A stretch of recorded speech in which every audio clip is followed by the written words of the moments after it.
নমস্কাৰ বন্ধু বান্ধৱীসকল, আহিলোঁ অন্য এটা ভিডিঅ'ৰ মাজলৈ। আজি আমাৰ বৰা বংশৰ কিছুমান ইতিহাসৰ বিষয়ে জানিব বিচাৰিছোঁ।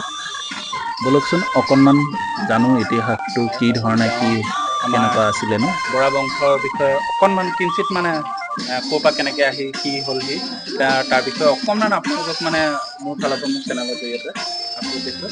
অকণমান তাৰ বিষয়ে জানো। নমস্কাৰ বৰ্তা। নমস্কাৰ। বৰা বংশটো মেইন ক'ৰ পৰা আহিছিলে, কেনেকৈ আহিছিলে বৰ্তা, আপুনি জ্যেষ্ঠ হিচাপে মই আপোনাক সুধিছোঁ। বংশটো পুৰণা ডাল বুলি ক'লে ক'ৰ পৰা ফাটি পেলাই এই নাৰায়ণপুৰৰ যিটো বহুপথাৰ অঞ্চলত আছেহি, সেইটো ক'ৰ পৰা আহিলে একচুৱেলি আপুনি কওকচোন। আমাৰ বংশটো আমি এনে বুৰঞ্জীত নাই যদিও আমি জনামতে মৰাণত আছিলে। মৰাণত থকা অৱস্থাতে মানুহৰ আক্ৰমণ হৈছিলে। মানুহৰ আক্ৰমণত আমাৰ আহোমখিনি প্ৰায় বিতাড়িত হ'ল। আমাৰ পূৰ্বপুৰুষজন যিজন আছিলে, পাছত আগৰছোৱাৰ নাম কি আছিলে আমি নাজানো, পিছত নাম ল'লে গেলিচন। মানুহৰ আক্ৰমণৰ পৰা নিজক বচাবৰ কাৰণে তেওঁ পলায়ন কৰিলে। পলায়ন কৰোঁতে তেওঁ ভেকশ্যন কৰিলে। সেইকাৰণে আমাৰ পৰিয়ালটো ভেকশ্যনীয়া বুলিও কয়।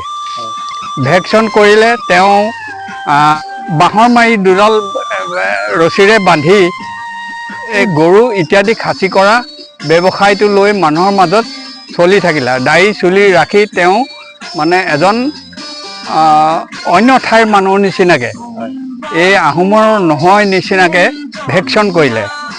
ভেকশ্যন কৰি থাকি তেওঁ এইদৰে য'ত ত'ত ফুৰি খুমটাই পাই গ'লহি।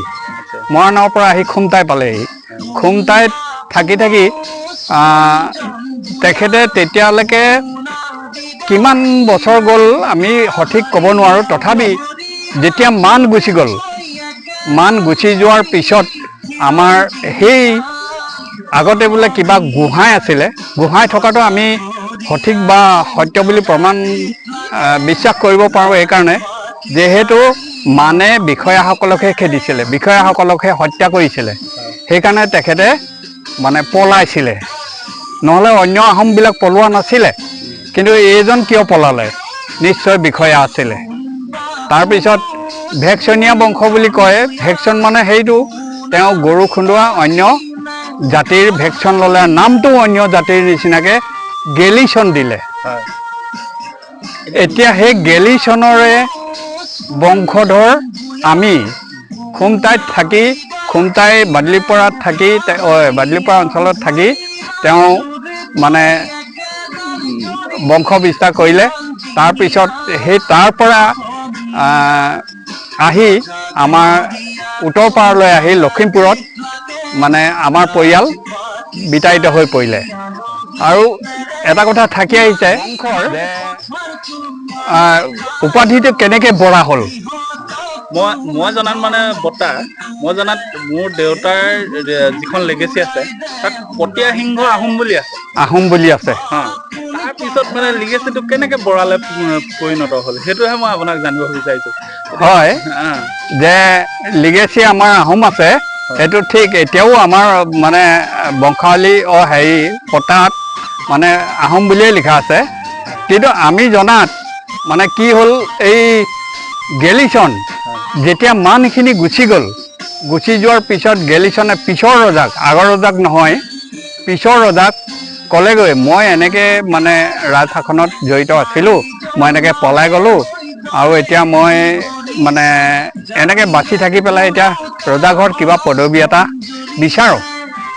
তেনেকৈ ক'লত ৰজাই বৰ বিশেষ পদবী দিব নোৱাৰিলে। আগৰ ৰজা হোৱা হ'লেতো কথাই নাছিলে যে ৰাজ্য এৰি পলায়ন কৰা লোকক হত্যা কৰা হয়। কিন্তু সেইজনক হত্যা নকৰি বৰা পদ এটা দিলে। বৰা হৈছে 4জন পাইকৰ ওপৰত এজন মুখিয়াল। তাৰপিছত আকৌ তেনেকৈ অৱশ্যে 4জন বুলিয়ে ক'ব নোৱাৰি, 10জনৰ ওপৰত মুখিয়ালজনকো বৰা বুলিয়ে কয়। তেনেকৈ কেইবাটাও এটা গোট হয় বা 10জনে এটা গোট হয়। এই তেনেকৈ কেইবাটাও গোটৰ ওপৰত মুখিয়ালজনক বৰবৰা বুলি কয়।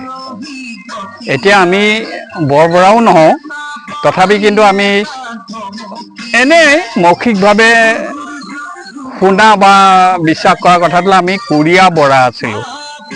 কুৰীয়া বৰা মানে 21জন পাইকৰ ওপৰত মুখিয়াল। আমি আচলতে আছিলোঁ গোহাঁই। তাৰপিছত এই ভেকশ্যন কৰি পলায়ন কৰাৰ বাবে আমি বৰা হ'বলগীয়া হ'ল। সেইকাৰণে আমি আজি বৰাই লিখি থাকোঁ। হ'লেও আমি আহোম।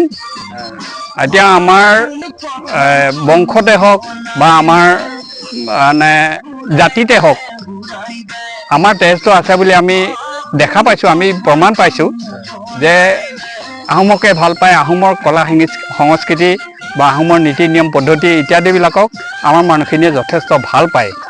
তাৰ কাৰণটো হ'ল যে নিজ মাতৃক বংশই ভাল পায় আৰু সেইকাৰণে যেই উপাধি নিদিয়ক নিজৰ জাতিত থাকি নিজৰ উপাধি ৰক্ষা কৰি চলি আছে। কি ধৰণৰ পৰা কেনেকৈ ক'ৰ পৰা আহি পেলাই বৰা উপাধিটো পালেহি তাকে অকণমান চমু দুই এটা ব্যাখ্যা কৰি দিলে আপোনালোকৰ মাজত।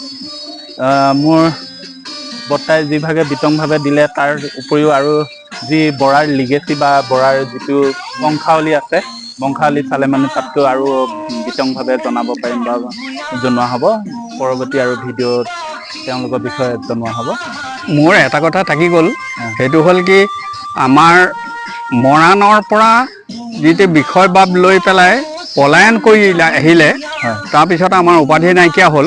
কিন্তু তাতোকৈ আগত আমাৰ দিহিং নৈ কাষৰ এই তিনিচুকীয়া জিলাৰ একেবাৰে পাহাৰৰ কাষৰ কঁঠালগুৰিত আছিলে আমাৰ পৰিয়াল। আমি এতিয়া অনুসন্ধান কৰি এইখিনি গম পাইছোঁ, তথাপিতো গোটেইখিনি কথা অনুসন্ধান কৰি উলিয়াবগৈ পৰা নাই, তাৰ চেষ্টা চলি আছে।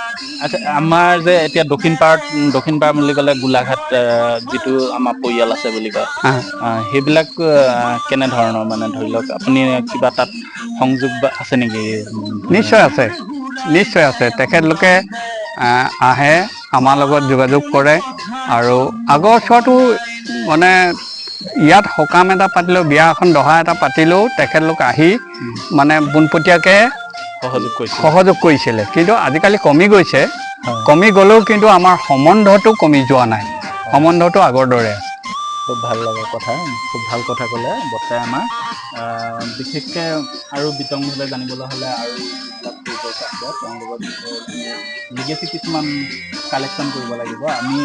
আমাৰ দেউতাহঁত মই আপোনালোকক দেখুৱাইছে গাঁওখন কি এনেকৈ ক'ৰ পৰা কেনেকৈ ষ্টাৰ্ট হ'ল, কি হ'ল, কেনেকৈ আহি পালেহি সেইপাৰৰ পৰা। আৰু বহু কথাই আৰু আছে, বহু কথাই পাতিবলৈ থাকি গৈছে। আমি সকলো তথ্য আমাৰ হাতত নাই যিহেতু, পিছত আমি বিতংভাৱে এই বিষয়ে আলোচনা কৰিম বা কথা পাতিম। আপোনালোকেও মতামত যিসকলে জানে তেওঁলোকেও মতামত জনাব।